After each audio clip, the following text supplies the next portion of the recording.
peut être moins grand et être professionnel quand même. Ce que vous allez faire aussi dans les autres sports va vous servir aussi dans le volleyball. Salut Reynald, Ça va? ça va et toi? Bien. Ouais, c'est un plaisir de venir ici du coup chez Anatomic Paris, te rencontrer. T'es quelqu'un qui m'inspire beaucoup. Ça fait longtemps que je suis ton parcours, que ce soit à travers l'e-sport, le volley ou encore le crossfit. Aujourd'hui, on va parler de toi, on va parler de ce que tu fais et on va parler de ton approche que tu qualifiais d'holistique tout à l'heure quand on discutait en off. Est-ce que tu pourrais te présenter, dire un peu ton parcours, d'où tu viens, vraiment tout ce qui te passe par la tête, quoi.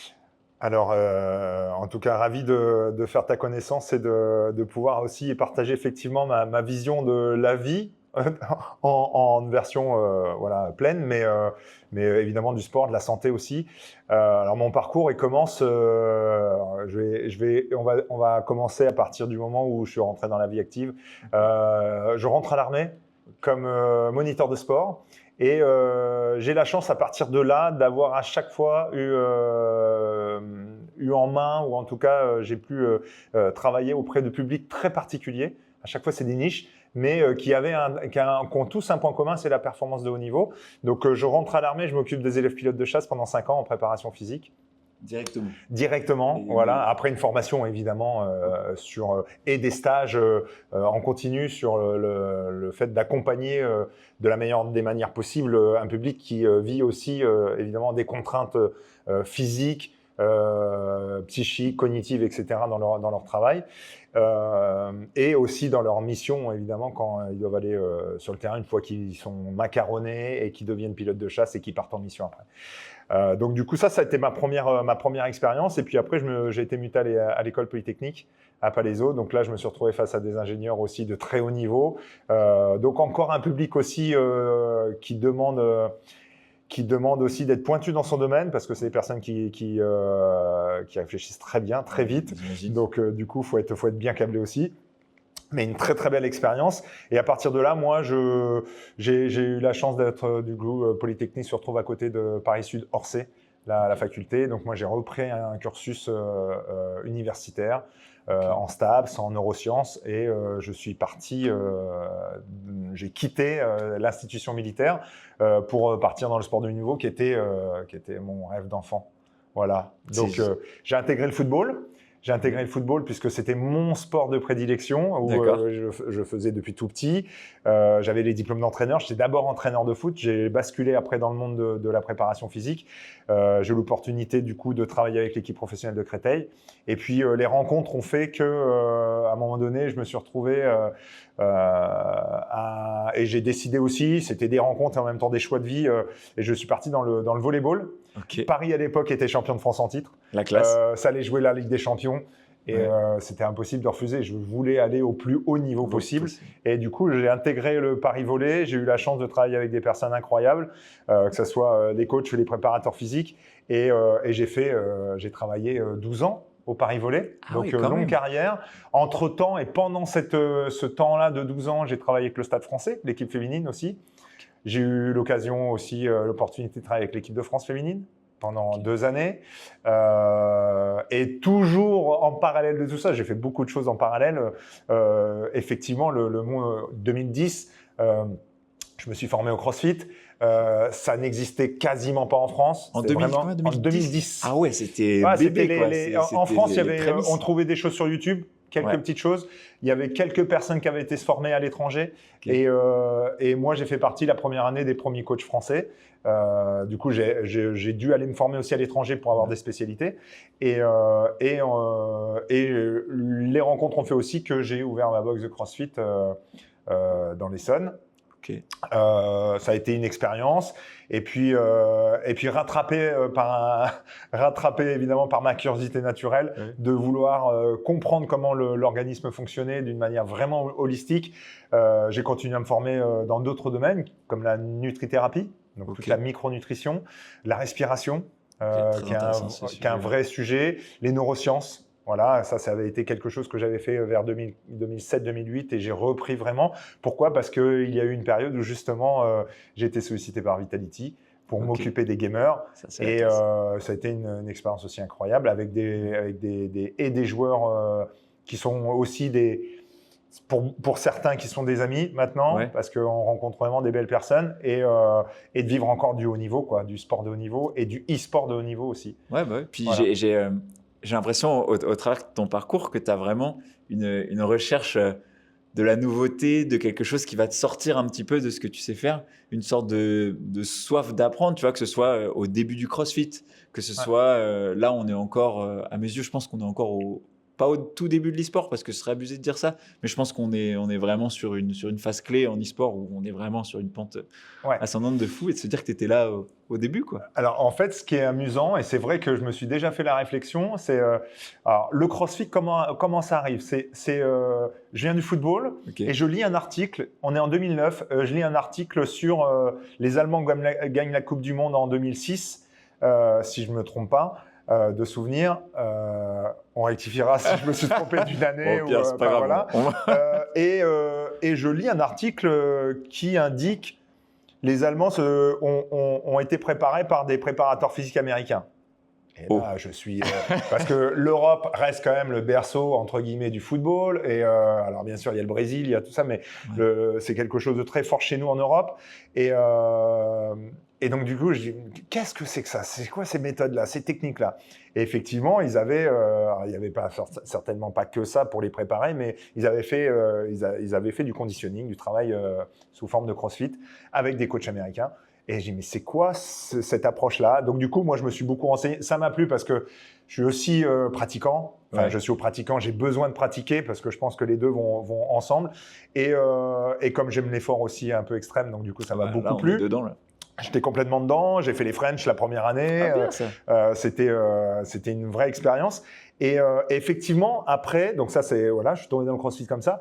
Et en fait, après, c'est que des tiroirs. C'est-à-dire que à un moment donné, quand on explore un pan de la performance, on se dit OK, mais ça fonctionne comment? Mais on a besoin de ça aussi, et on a besoin de ça aussi, et on a besoin de ça aussi, et ça. Et finalement, moi, j'ai besoin de comprendre parce que tout fonctionne en synergie, c'est systémique tout ça. Donc, c'est difficile de… D'ailleurs, même les sciences aujourd'hui, hein, la recherche aujourd'hui, on comprend que…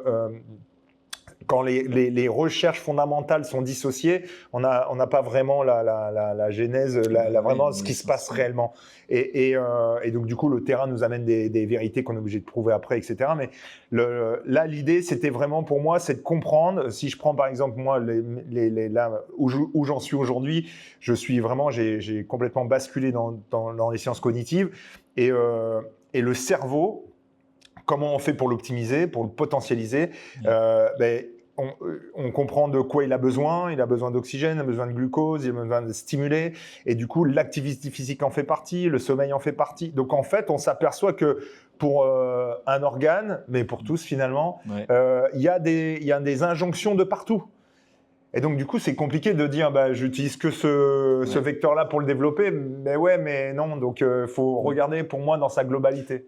Donc, aujourd'hui… Enfin, moi la manière dont je te vois, et tu me dis si tu es plutôt OK avec ça, mais aujourd'hui, on peut pas être préparateur physique, on est plutôt là pour optimiser la performance. Je sais pas si ça existe ce terme optimisateur de performance, mais pour moi, c'est complètement ça par rapport à ce que tu dis, quoi. Oui, exactement. Enfin, en tout cas, optimiser, c'est exactement ça. Optimiser le potentiel humain.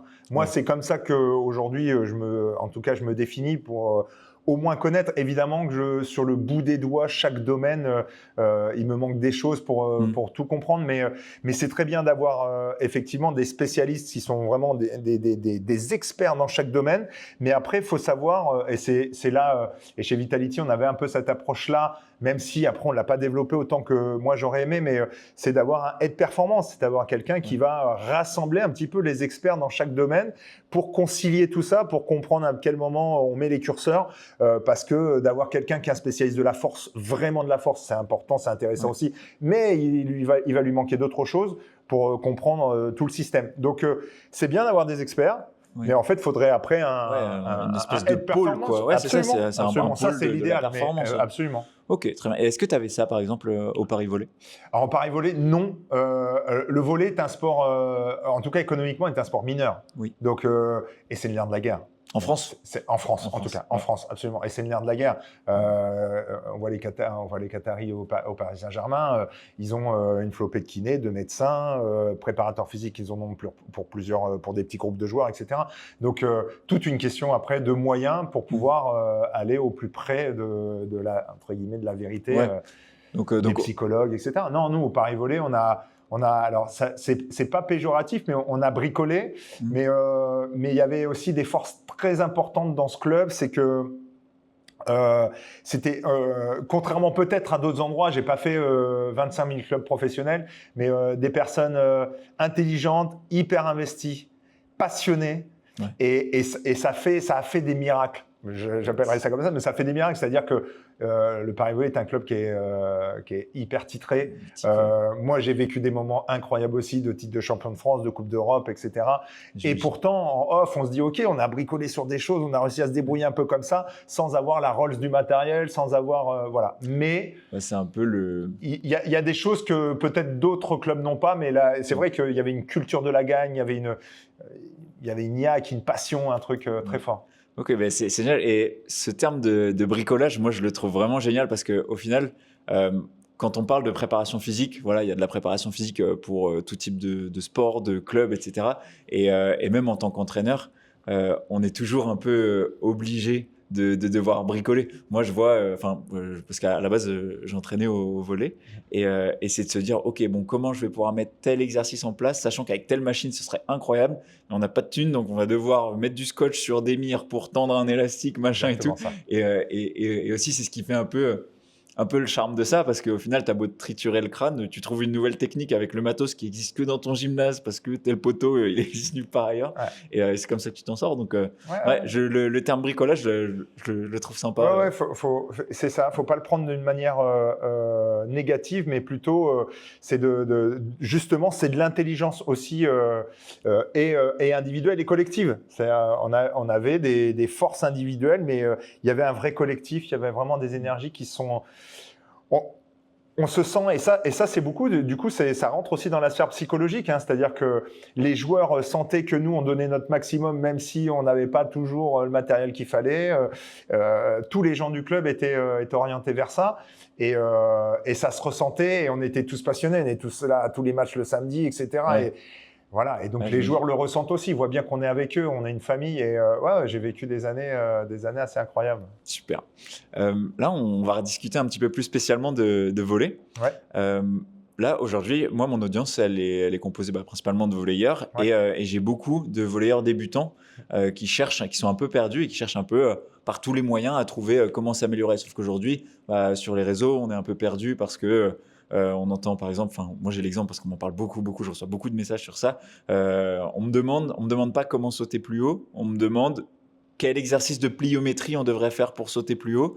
Et moi, j'aimerais bien aujourd'hui que tu nous dises, selon toi, sans forcément parler de détente, mais quelles sont les qualités fondamentales pour un volleyeur et d'un point de vue général, et quelles choses on pourrait mettre en place simplement pour développer ça?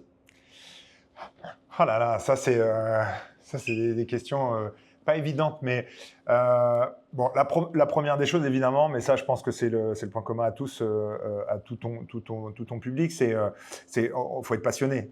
Qui dit passionné dit que les leviers motivationnels sont simples. On a envie de faire et on y va. Donc du coup, ça va générer déjà du volume. Générer du volume, ça fait de la répétition. La répétition, ça va faire du développement. Ça, c'est une base. C'est la base. J'apprends rien avec ça, mais c'est bien de le redire. Ensuite, on est tous différents.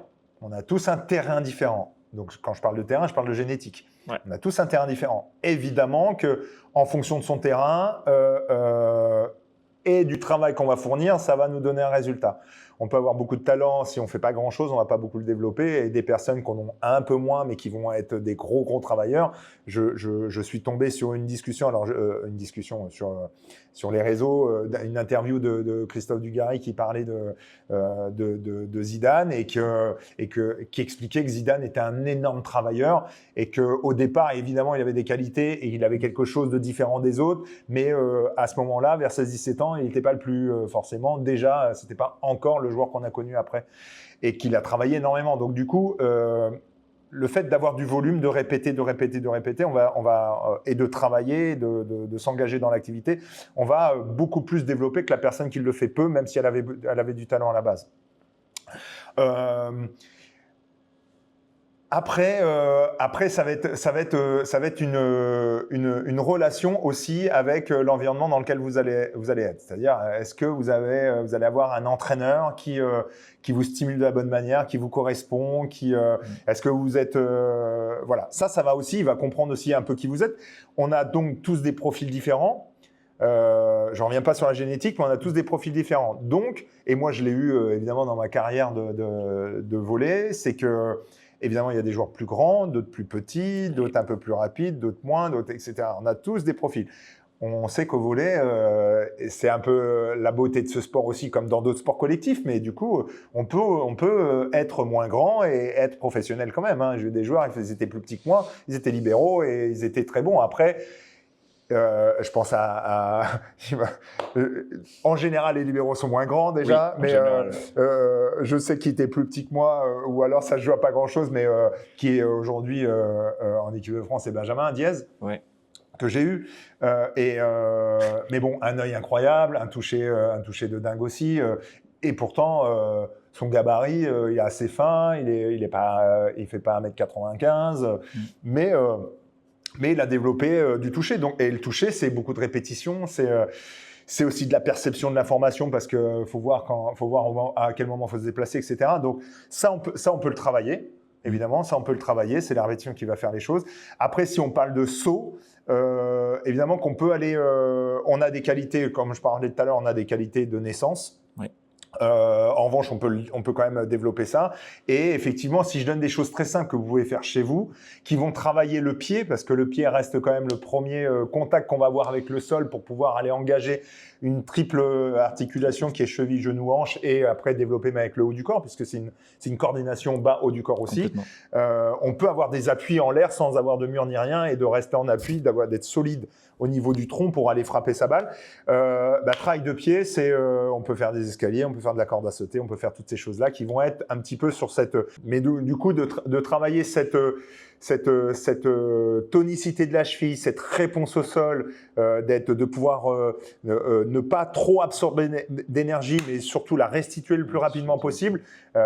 Évidemment, d'avoir un bon pied, ça va nous aider dans notre saut derrière si effectivement vous êtes pointu ou un autre poste. Mais donc ça, c'est des choses qu'on peut faire et que vous pouvez manger. Moi, je me rappelle, je vais donner un exemple qui est un petit peu en parallèle, mais quand j'étais tout gamin, je voulais être footballeur professionnel. Ouais. Et il y avait les entraînements de foot et il y avait moi, chez moi, tout seul, face à un mur avec un ballon et je faisais des passes et le mur me le renvoyait. Et il me l'envoyait, si je l'envoyais mal, il me le renvoyait mal. Et donc là, l'idée, c'est pareil, c'est de driller et et puis de s'amuser avec la corde à sauter. On peut faire sauter sur un pied, deux pieds, monter de genoux, croiser, etc. On peut faire 10 000 exercices. On peut faire des doubles tours. Il y a plein de choses qu'on peut s'amuser. Il y a des champions du monde de corde à sauter qui font des trucs de malade. Mais en tout cas, d'aller travailler toute ce côté, alors cette réponse du pied, mais cette articulation, ce tendon, ces muscles, etc. On peut déjà. Et vous allez voir que ça va changer les choses sur votre réponse, en tout cas ostéo-articulaire, musculaire et ostéo-articulaire. Okay. Merci pour la réponse. Voilà. C'était assez inspirant. Je vais essayer de trouver une réponse, non, mais je suis convaincu de ça, en fait, sur des choses comme ça qui sont pas des exercices hyper complexes, mais par contre, ça, on peut en faire tous les jours, on peut en faire très souvent, et vous allez voir, ça va changer un peu la donne, surtout quand vous êtes en train de… Faut juste… Si je dis ça, s'il y a des très jeunes qui nous écoutent, évidemment qu'on peut en faire. Il faut juste être à l'écoute. Et j'ai eu une discussion avec un papa encore la semaine dernière qui me disait mon fils, il a 10 ans, il fait énormément de vélo, il adore ça, il est dans des groupes plus élevés et il est vraiment fort, il commence à avoir des cuisses, etc. Il me dit, est-ce que c'est bon, est-ce que je dois le ralentir ou pas? Je pense qu'il faut pas forcément tout de suite regarder le biais de je l'arrête, mais en revanche d'être super attentif sur des signaux. des signaux de fatigue, des signaux de douleur, etc. Parce que quand en plus on est dans une croissance, c'est important de parfois peut-être être sur un plateau, de ralentir un peu pour repartir, mais ne pas arrêter, non. On n'arrête pas si vraiment, évidemment, il y a la croissance. Donc il faut juste jouer avec ça et il faut être attentif. Ouais. Mais ça, c'est un super message et ça me fait vraiment plaisir que tu dises ça parce qu'en fait, moi aussi, je suis entraîneur d'haltérophilie et moi, je suis responsable des jeunes en haltérophilie. Donc, j'ai beaucoup ces échanges-là avec les parents et c'est vraiment cool de démystifier un peu ce truc de les enfants, pas de charge, pas de... Enfin, faut y aller tout doux, machin. En fait, je pense qu'aujourd'hui, quand t'es gamin et que tu vas jouer au foot avec tes copains et que tu t'y vas à fond, t'as des gros changements de direction, etc., je pense sincèrement que tes genoux prennent des trucs de fou par rapport à ce que tu prendrais avec une barre ou même sur un vélo ou tout simplement ce genre de choses. Et c'est grave cool comme message. Ouais. Alors, quand on sait comment fonctionne la croissance de l'os, c'est assez simple, c'est-à-dire que l'ostéogenèse, c'est de la contrainte sur les extrémités. S'il n'y a pas de contrainte, on ne stimule pas. Donc d'avoir de la stimulation, c'est essentiel pour la croissance. Donc du coup, c'est juste après de surveiller quand on n'est pas sur des volumes trop importants ou qu'il y a un moment de croissance trop fort et que du coup, il n'y a pas, puisqu'on sait qu'entre la partie musculaire, articulaire, tendineuse et articulaire, il n'y a pas le même rythme de maturation. Donc du coup, il faut juste faire attention à ça. Mais surtout pas d'arrêter l'activité. L'haltéro est un sport fondamental pour moi comme l'athlétisme. Le foot, alors je peux en parler parce que j'ai quand même plus de 25 ans d'activité. Et comme tous les sports collectifs, à changement de direction, c'est vrai que les genoux, ils trinquent. C'est vrai que c'est pas le pivot n'est pas l'idéal pour le genou. Moi aujourd'hui je le paye, j'ai 50 ans donc c'est pas trop grave, ça va. Mais oui, j'ai des genoux qui se sont usés comme. Et puis il y a des gens qui ont une génétique où ils vont maintenir un peu plus, d'autres non. Mais c'est vrai que le sport pivot, ça. Ah oui. Aujourd'hui, si tu devais faire un parallèle d'un point de vue physique, cognitif, mental, entre le volley et l'e-sport, qu'est-ce que tu mettrais en avant? Pourquoi? Alors, je vais répondre à ta question, mais je vais d'abord l'élargir. C'est-à-dire que notre fonctionnement à tout être humain, c'est un couplage de ce qu'on appelle le couplage perception-action. On est dans un environnement, on capte des informations, on traite ces informations, on agit derrière en fonction de ce qu'on a vu. Et donc du coup, les sports sont des endroits privilégiés à ça. C'est-à-dire qu'on est toujours un adversaire, un ballon, un tir qui arrive, etc. Donc on doit agir. Ça nous le demande automatiquement. Donc du coup, là où je pourrais mettre un parallèle entre les deux, c'est qu'effectivement, le volleyeur, moi je me rappelle quand j'avais fait mon diplôme universitaire européen de préparateur physique où j'avais fait mon mémoire sur ce couplage-là et du coup les vitesses de balle. Et effectivement, est-ce qu'on peut ou est-ce qu'on doit anticiper? Pourquoi je parle de tout ça? Parce qu'à un moment donné, le ballon, il peut aller très très vite. Oui. Et donc, pourquoi il y a des plans de jeu avant? Pourquoi on doit être positionné à tel endroit? Parce qu'à un moment donné, ça va tellement vite qu'on va être sur un seul geste. On n'a pas le temps d'aller faire 3 mètres pour aller faire ça, sauf si elle a été touchée et que j'ai le temps d'y aller. Mais si tu n'es pas dans la bonne zone, en général, c'est mort.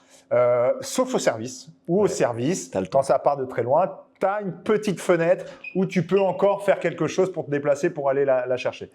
Et donc, du coup, c'est cette rapidité, cette prise d'information qui doit être la plus juste possible, ce traitement qui doit aller le plus rapidement possible pour derrière, en plus, prendre la bonne décision et agir. Au volley, c'est la même chose. Au e-sport, ils sont clavier, souris, ils voient des choses sur leurs écrans, ils entendent des choses de leurs partenaires et en même temps, ils doivent décider d'aller se déplacer ou de tirer ou de faire des choses, des actions. Donc du coup, on est sur la même dynamique cognitive. Il faut savoir que le cerveau, à l'inverse, évidemment, en tout cas, si je fais un parallèle énergétique, entre un sport, on va dire classique, mais on va prendre le volley et le e-sport, c'est que évidemment le volley, il y a un déplacement physique et donc du coup ça mange évidemment de l'énergie.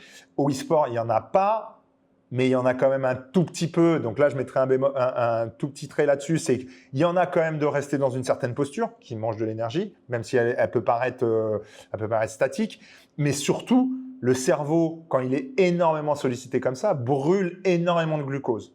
Ok. Donc, ça brûle aussi énormément d'énergie. À l'inverse, un autre sport, alors je vais me faire des ennemis, mais si je prends un coureur au marathon, Ouais. cognitivement, on ne lui demande pas forcément de résoudre des problèmes. Ouais, c'est vrai. Même s'il va falloir qu'il reste lucide, va falloir qu'il soit frais, va falloir qu'il se trompe pas, il y a de la stratégie, etc. Je dis pas qu'il se passe rien.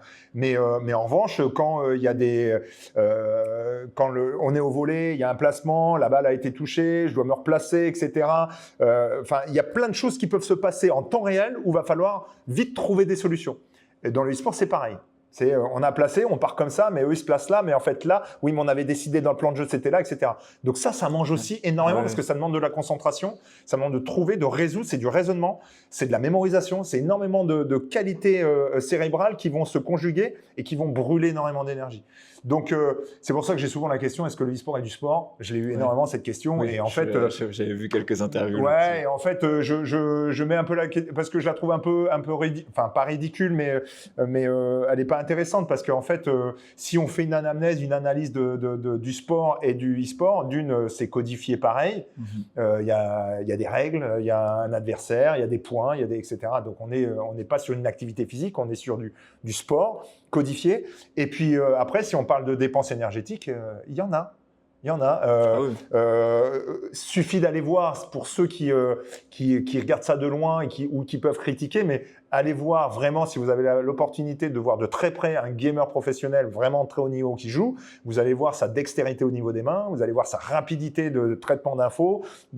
C'est de la performance, clairement. C'est incroyable. Moi, c'est parce que moi, je joue aux jeux vidéo depuis longtemps. Ouais. Et en fait, moi, je me suis retrouvé dans les jeux vidéo parce que c'était ma seule manière de faire du compétitif. Parce que mes parents me laissaient pas forcément aller à tous les matchs de volley que je voulais. Ouais. Donc, je me suis retrouvé un petit peu là-dedans. Et c'est vrai que ce truc-là où tu te retrouves à faire des sessions de 2-3 heures, même d'un point de vue amateur, où en fait, tu te poses, putain, mais je suis claqué. Ouais. Je viens de jouer 3 heures, j'ai réfléchi, il y avait 4000 plans de jeu. Mais tout à l'heure, tu parlais de nutrithérapie, c'est ça? C'est le terme. Comment on pourrait inclure ça dans le volley? Est-ce que tu peux expliquer déjà ce que c'est que la nutrithérapie et comment ça fonctionne? Est-ce que c'est quelque chose qu'on peut mettre en place soi-même? Est-ce qu'il y a besoin de consulter un professionnel? Alors, la nutrithérapie, en fait, c'est un... Donc, effectivement, du coup, il y a des diététiciens, il y a des nutritionnistes. On se focalise sur la micronutrition, donc vitamines, minéraux, principalement appliqués aux maladies contemporaines. On parle de cancer, on parle de maladies neurodégénératives, on parle de toutes les phases de la femme aussi sur toute sa vie qui hormonalement vit 10 vies en une, l'enfant, le sportif, etc. Et voilà, comment on peut accompagner sur de la micronutrition ces personnes-là qui sont les éléments qui vont faire fonctionner ton corps finalement. C'est un petit peu... si je fais un parallèle entre la macronutrition, la micro, c'est tu as une voiture, tu as la carrosserie, tu as le moteur, tu as les roues, ok, on est sur de la macro, c'est des gros éléments. Et en revanche, la clé de contact, les petites choses qui vont faire que sans ça, ça ne peut pas fonctionner non plus. C'est l'optimisation, mais nécessaire. Non, c'est vraiment les choses qui vont faire que ça va pouvoir, que les réactions chimiques vont pouvoir avoir lieu. D'accord. Et donc en fonction de maladies, il y a des déséquilibres, il y a comment on peut booster, améliorer, ralentir, etc. Et donc, du coup, ça, c'est des vraies consultations avec des bilans sanguins. C'est très scientifique hein, et énormément d'études portées dessus sur des protocoles, du coup, voilà, adaptés. Et du coup, le sportif est aussi quelque part comment dire, pas une niche, mais aussi un profil particulier. Ouais. Parce qu'il va dépenser plus d'énergie, parce qu'il va être fatigué, parce que comment on peut compenser un peu, comment on peut rééquilibrer la récupération, etc. Donc, effectivement, la micronutrition peut rentrer en ligne de compte aussi. Les gamers, comment on fait pour booster leur cerveau. Comment on fait pour booster, comment on fait pour récupérer, etc. Mais évidemment qu'il y a des choses qui existent et donc je fais un petit pont, mais ça fait partie aussi justement des choses que je développe dans le livre que je sors au mois de juin. Ok, Voilà. est-ce que tu peux nous en dire plus sur ce livre? Alors, effectivement, on y arrive. C'est un projet qui dure depuis quelques temps. On a voulu coller un petit peu aussi à la sortie avec les Jeux Olympiques de Paris. Et donc, c'est un livre qui a un titre. Je peux en parler parce qu'il est déjà en précommande, mais ça s'appelle Performance Gaming 2.0. Ok. Et donc, du coup, c'est sur tous les facteurs, les biofacteurs environnementaux de la performance pour les gamers. Mais bon. Là où je pourrais faire une parenthèse, c'est qu'on parle évidemment des gamers, je parle que des gamers, mais tous les conseils dans le livre valent pour tout public. D'accord.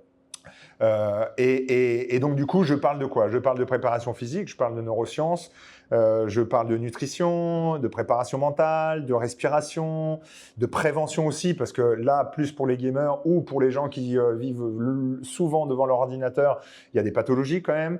Et comment on fait pour optimiser tout ça? Ok. Donc voilà, c'est tous ces facteurs-là qui sont environnementaux au jeu, en dehors du jeu, mais comment on peut faire pour aller booster? Pourquoi l'effet des micro-siestes est super intéressante, etc., etc. Comment on peut planifier une journée de compétition.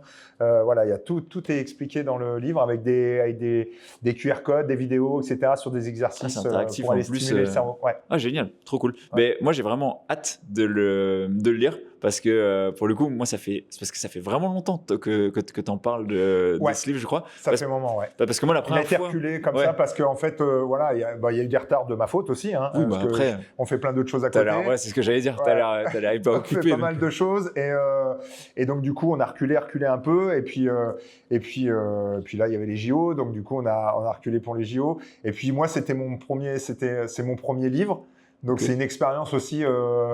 C'est une très belle expérience. C'est pas du tout quelque chose. C'était pas une pression pour moi de me dire voilà, il faut que je fasse ça absolument.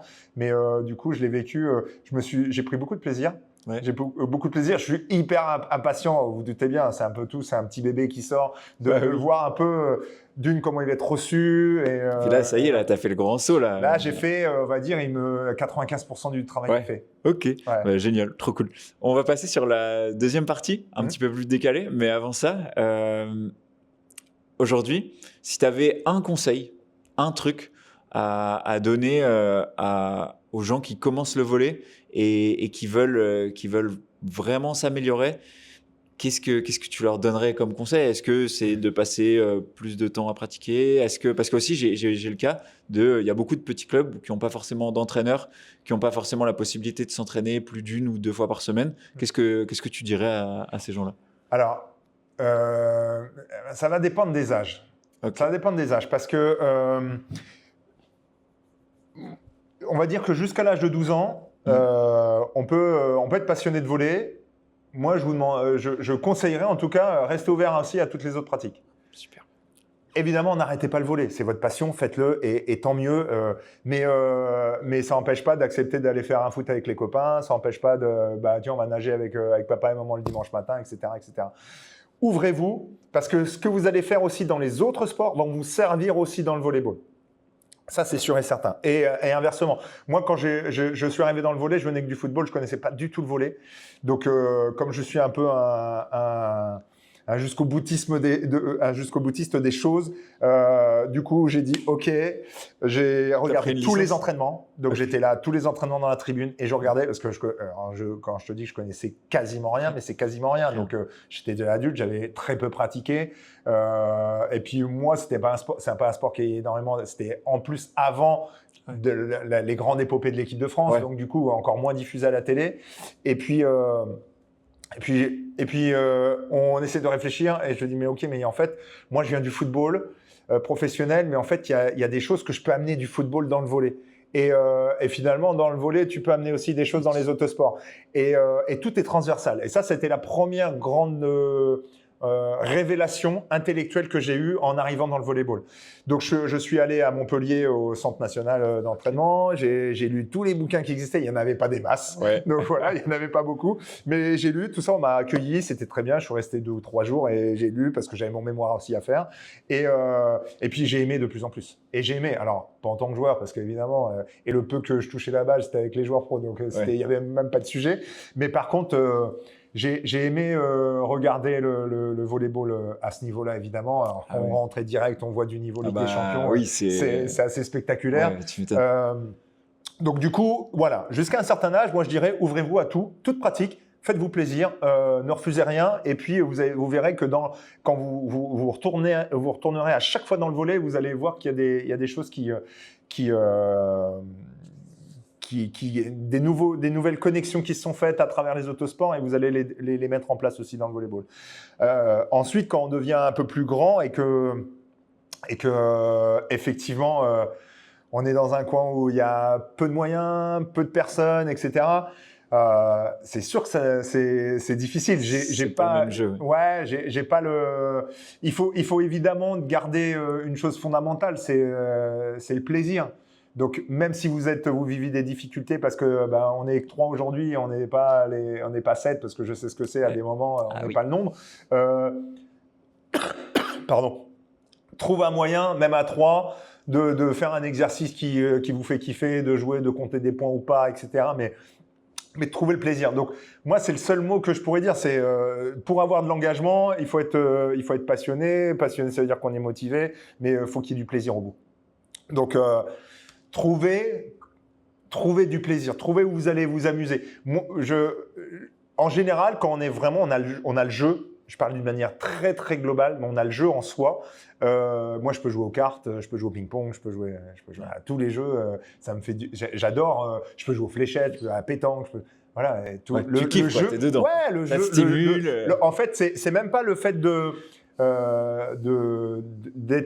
vouloir être premier ou de réussir un tel score, mais par contre, et c'est ce que j'expliquais à un moment donné sur une interview avec et je pensais à Zeo qui joue qui est le joueur de CS:GO. Ouais. C'est le kiff de taper au pixel près à ce moment-là et de l'avoir. Le kiff de lancer sa fléchette et qu'elle arrive en plein centre. Le kiff de faire un carreau avec le kiff de vouloir se matcher puis finalement tu fais la petite touche qui vient toucher les doigts de l'adversaire, ça met à côté et te dire ok, je l'ai bien eu. Ouais. Voilà, c'est d'aller trouver ses kiffs et donc du coup c'est la seule chose que je pourrais, parce que si vous n'avez pas de moyens c'est difficile sinon de faire des petites choses chez soi, mais cherchez le plaisir, vous pouvez le trouver. Mais c'est pas effectivement en restant dans son canapé qu'on va le trouver. Ok, c'est un super message aussi, cette notion de plaisir. Du coup, première question, un petit peu décalée, ça va pas durer longtemps. Ouais. La première, c'est si tu pouvais avoir un pouvoir, peu importe, t'as le droit à tout, qu'est-ce que ce serait et pourquoi? Waouh. Si je pouvais avoir un pouvoir. Aujourd'hui, si je pouvais avoir un pouvoir aujourd'hui, j'aimerais bien faire j'aimerais bien faire un petit retour en arrière de 20 ans. Ok. Mais en gardant toute l'expérience et ce que j'ai vécu jusqu'à maintenant. Voilà. Ouais, je comprends. Ouais. Je comprends. Ok. Ouais, parce que j'ai vécu des choses qui sont juste incroyables et souvent me revient, et on parle volley, mais le soir où on gagne la Coupe d'Europe avec le Paris Volley, je ne vais pas l'enlever de ma tête. Ça, c'était juste. C'était incroyable parce que on vit un scénario et c'est tout le charme et c'est tout ce qui fait que le sport est aussi provoque autant d'adrénaline et de ferveur dans les stades et je vais revenir, mais les gamers remplissent des stades de 50 000 personnes. Moi, j'étais à Bercy quand on gagne avec CSGO, devant 15 000 personnes, tout le monde est en jaune et noir. Et c'est, moi, je suis pour la CACORP, donc. Ok, il y en a qui sont passés, des joueurs qui étaient chez Vita qui sont. Bon. Bref, moi j'ai le cœur quand même qui parle aussi, c'est normal. J'ai fait qu'une équipe, donc, c'est cool. Mais bon, non, mais après il n'y a aucun sujet avec tout ça. Et donc du coup. On a cette finale, match aller, match retour. Match aller en Russie, on perd là-bas. Les Russes se snobent un peu parce qu'on est un peu les petites équipes françaises, mais avec un joueur incroyable, un Serbe incroyable. Et ils reviennent en France et ils se la jouent un peu facile. Moi, c'est comme ça que je l'analyse. Ils l'ont joué un peu facile. Sauf que on réussit à faire un match partout et après, il y a un 7 en 15 points. Et le 7 en 15 points, il y avait une telle ferveur après être revenu comme ça, alors que les Russes ont été après. Et après, ils sont surpris. C'est comme et donc, il y avait un revirement de situation de dingue et on gagne. Et, je comprends. Fabuleux. Fabuleux. Je comprends cette sensation. Ouais. Et dernière question, parce qu'on va être un peu limité par le temps. Aujourd'hui, si tu devais partager un repas avec 3 célébrités, mortes ou vivantes, tu prendrais 3. qui autour de ta table? Ouais, 3. Ou 2 si t'es pas inspiré. Ouais, 2. Morte ou vivante? Ouais, morte ou vivante. Waouh. Voilà, c'est tellement large, le spectre. Ouais. Je vais faire comme ça me vient. Je vais parler de personnalités que je peux, avec lesquelles je pourrais être admiratif, et je le suis d'ailleurs. Et en tout cas, la première personne à laquelle je pense, d'extérieur comme ça, paraît hyper, avec une âme et une gentillesse, moi qui aussi m'inspire, c'est Mike Horn. Par exemple, qui est un aventurier et qui a beaucoup d'humanité et sa sagesse à travers ses expériences physiques, sa sagesse me donne des étoiles. J'ai eu l'occasion d'aller voir au Grand Rex aussi et j'aime beaucoup sa façon de voir les choses, de parler, etc. Après, ça serait...